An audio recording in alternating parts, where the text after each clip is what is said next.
Rũcinĩ mathaa-inĩ ma thaa ithatũ nĩguo mwaki ũyũ wambĩrĩirie, na kũringana na ũmwe wa aikari arĩa maikaraga buroti-inĩ ĩno nĩ atĩ mwaki ũyũ wahota gũkorwo umanire na mũcuma ũrĩa ũgũtigĩtwo ũgĩakana nyũmba-inĩ ĩmwe, ĩndĩ ũthuthuria nĩ wambĩkĩtwo nĩ maobitha a borithi.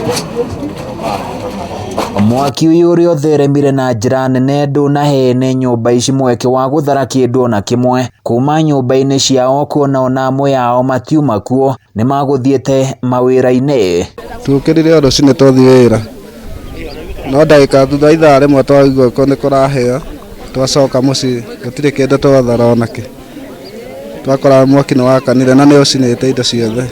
Nĩ mũtino ũtigire ene buroti ĩno magĩtara hathara ya makiri ma mbeca, makiuga nĩ matũngĩtwo nĩ igũtha inene kuona marehokete mbeca iria maramokagĩra kuma kũrĩ akombori gwĩtheremia kĩmũtũrĩre. Gũtirĩ mũndũ wakĩona ũru, ĩyo nĩyo kũu nĩ gũkena kũrĩa tũngĩkorwo nĩ twagĩkena, no nĩ twagĩthiĩ hathara ya nyũmba iria ciragĩtũheaga kĩndũ, tondũ kũringana na ũrĩa situation ĩhuana na ũrĩa bũrũri ũikarĩte, nĩ tũkoretwo tũkĩgera ihinda rĩritũ mũno rĩa corona, na tũnyũmba tũtũ nĩtwo tũragĩtũheaga kanyamũ. Ciothe nĩcio ciahĩa, nginya nguo cia ciana, nginya thaburia, ona ndiũĩ kĩrĩa tũngĩcenjia, nginya gwakũrara ndirĩ.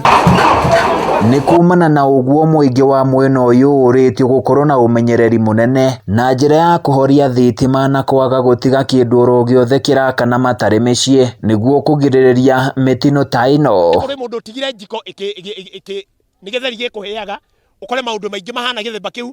Please reke twĩmenyere ndeto cia mĩaki, tondũ mĩaki ihinda rĩrĩ kwĩna thĩna mũingĩ mũno wa kiuchumi. Unaona tunapitia katika shida nyingi, ndio wakati tunataka kulikava kutokana na shida za corona, alafu ukute ya kwamba umeasha moto kihorera horera. Mwĩhoko wa andũ aya makorwo makĩhĩrwo rĩu maũbocetie kũrĩ thirikari oro ũndũ ũmwe na andũ a wendi mwega makorwo makĩmateithia itemi-inĩ rĩa gũcokereria mĩtũrĩre yao harĩa ĩrarĩ.